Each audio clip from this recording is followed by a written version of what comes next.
Hi. So I love my plants,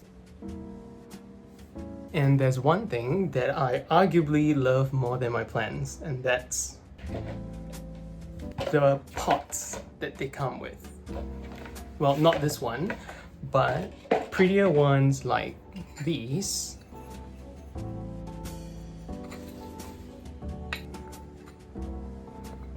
And this.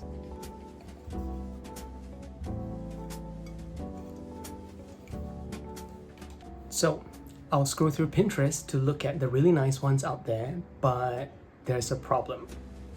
When I do find the one that I like and I click into them, my wallet feels like crying every time I look at them.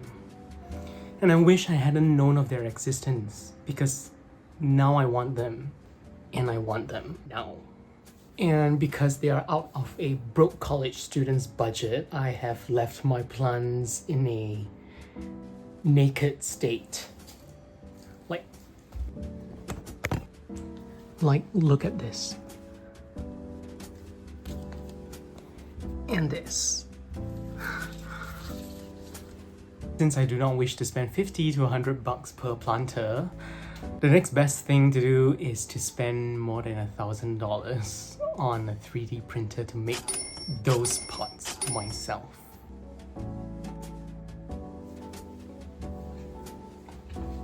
And a couple of days later, the printer's filaments are here.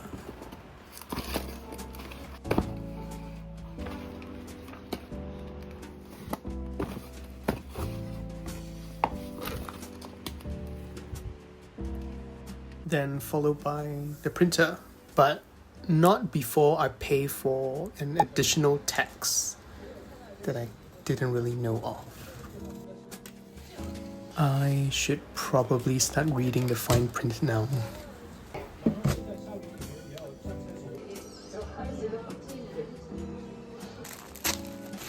Here I am trying to get the printer ready. And I gotta say that while I do not know anything about 3D printers, Bamboo Lab has posted an official unboxing and setup video on YouTube that makes it incredibly easy to follow through.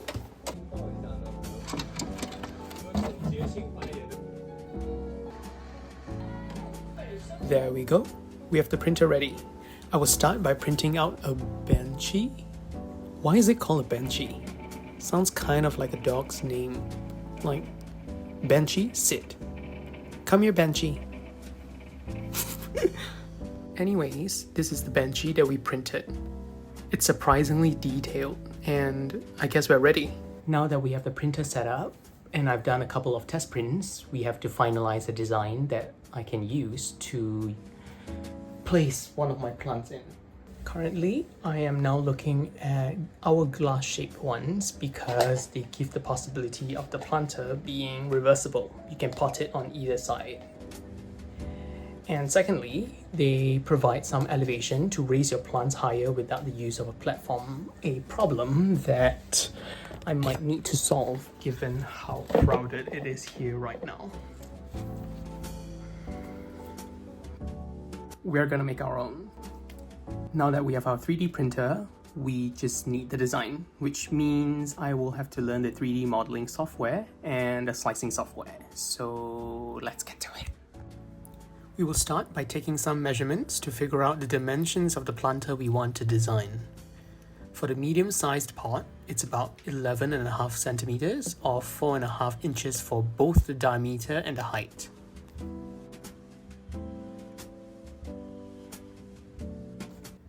Now, with the reference measurements in mind, we will sketch a rough silhouette of how the hourglass-shaped planter could look like.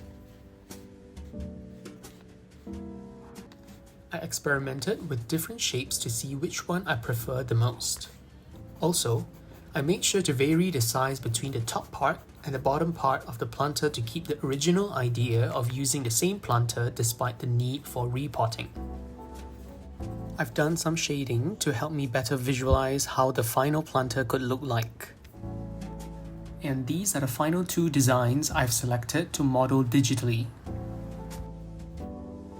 A few YouTube tutorials and a couple of hours of fiddling with the software later, I figured out a way to model the planter. Not so sure if this is the proper way of doing it, but I start by drawing the cross-section of the planter. To be honest, I've never thought I'd draw a sectional drawing again after quitting architecture, but oh well, here we are. Then, I use that section to revolve around the axis to create a surface.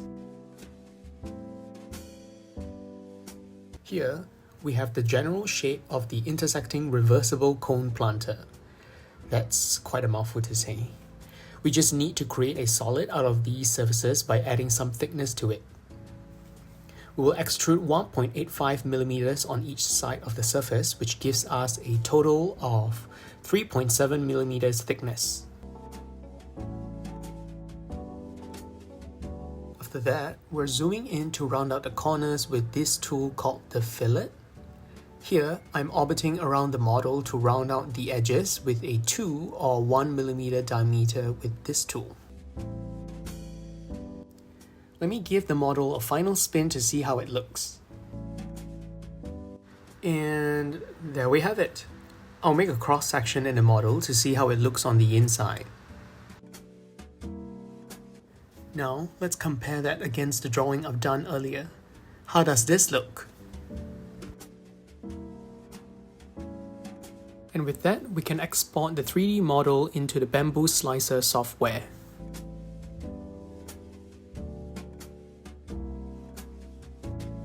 For a beginner like myself, a couple of YouTube tutorial videos and some random clicking was adequate for me to print out the prototype that I need. The process leading up to this stage where I'm printing the prototype was rather manageable, and considering I've never printed anything on a 3D printer before, this was pretty enjoyable, I would say.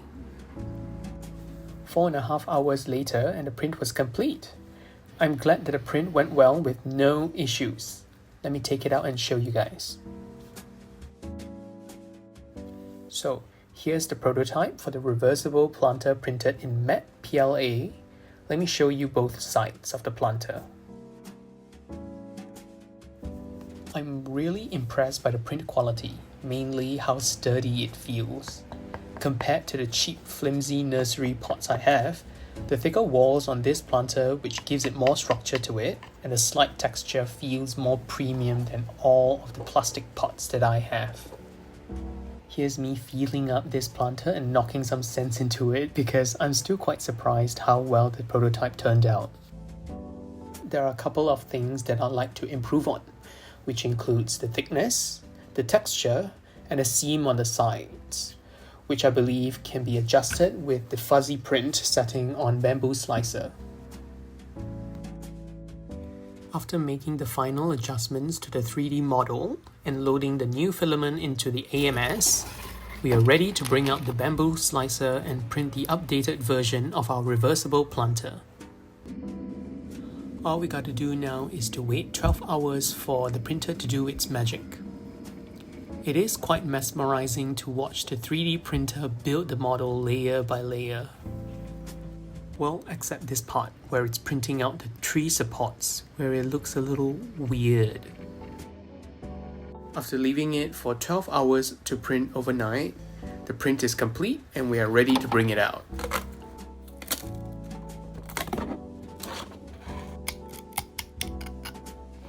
I present to you the final product.